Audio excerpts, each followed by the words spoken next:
Hi, this is Denise from Playful Potter in Sparks, Nevada, and I'm going to be showing you a very easy candy cane plate today made from fused glass. So the first part about this technique, it uses a pattern, and we will make the pattern available.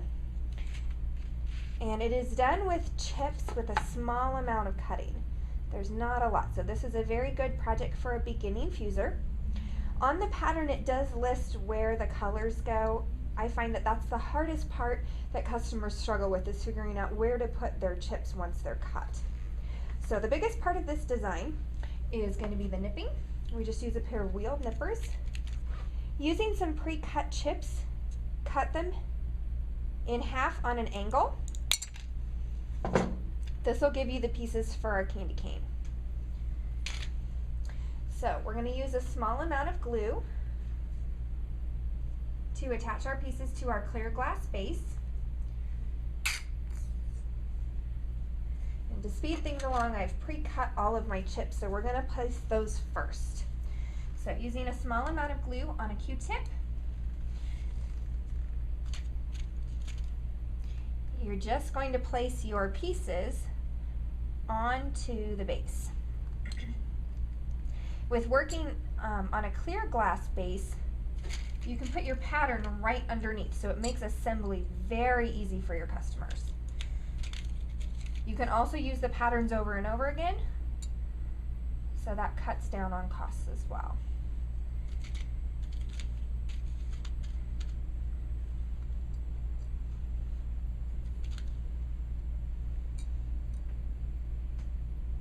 So here in the middle, I have the round pieces of the holly. Those are actually going to be made by using red pebbles, and we're going to glue those on in the middle before we continue with the rest of our candy cane.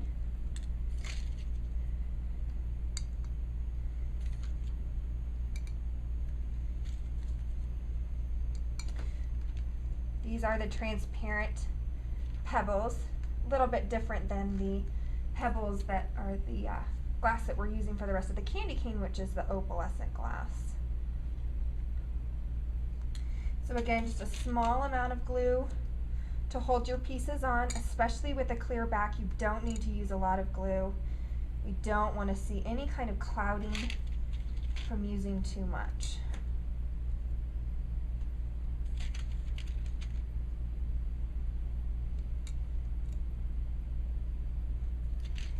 When you cut the chips in half, some of them might be a little bit different sizes. This one looks a little bit small for that space. I'm actually going to use a different piece. Again, that's why I like to have my customers lay their whole design out first to make sure that they've got it exactly the way that they want it before they start gluing, because otherwise that chip's going to end up back in my glass inventory covered in glue. It's going to stick to everything else, and then other customers are going to struggle with it.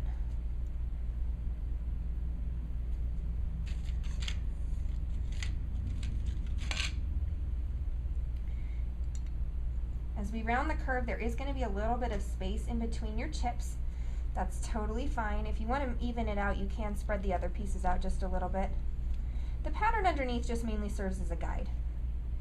It doesn't have to be set in stone.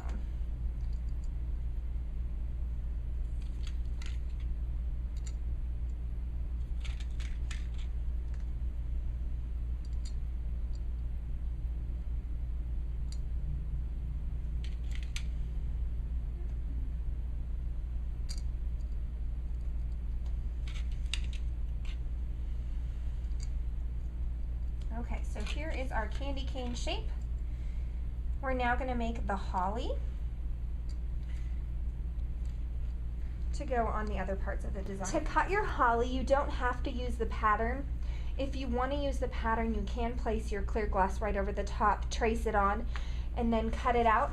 I don't find it necessary. Cutting holly is really easy. Again, they're leaf shaped, so they're very organic. I'm going to draw the shape on here that I'm going to cut out just so that it's easier to see. So I'm drawing my lines, my curved lines, from one point to the center of the straight edge. So it's just very loose. You don't have to be exact. Nature's not perfect either.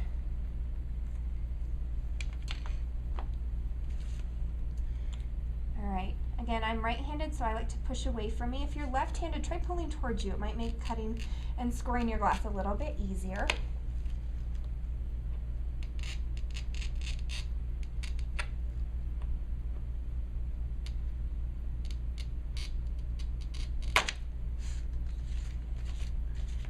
I'm doing all my scores at once. You can break it up and do score and then break and then score and then break.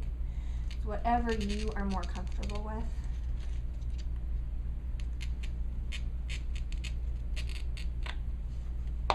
Using a pair of breakers, you're just going to break off that extra glass all the way around the edges.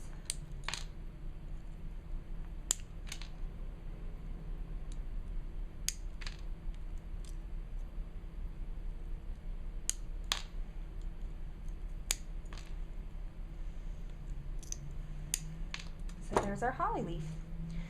So these are going to go in place on either side of the candy cane. Just a small amount of glue. If you're gluing a larger piece, I like to put a dot of glue on each end. You want to avoid putting glue in the center of your piece.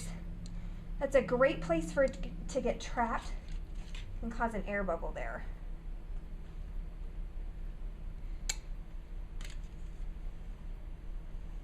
So again, just a small touch of glue on each piece. There's my holly. Again, it doesn't have to be exact on the pattern underneath. For the edges, I thought it would be fun to use some stringers and noodles for the border. So I'm using a red opal and then also a white opal stringer to kind of mimic the colors that are in the candy cane. To break the stringers and the noodles, it's very easy. Just put in between your fingers and pull apart. Nothing too exciting. One little drop of glue on each corner.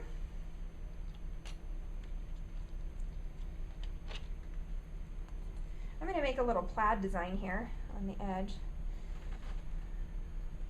So I placed one noodle right on the border, and on this side I left a little bit of space so that I can put my stringer on that side.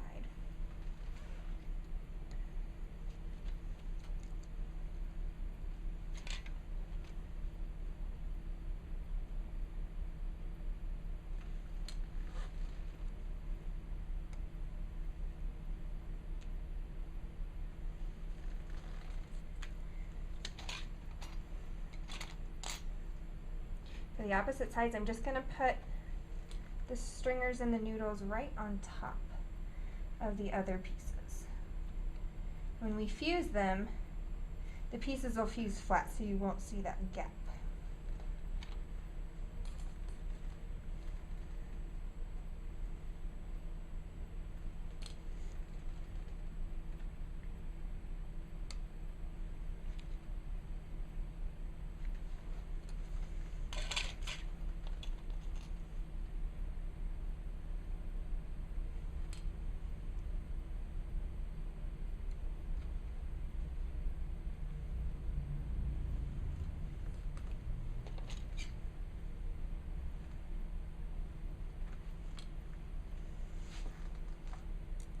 Alright, there you are, a quick and easy candy cane.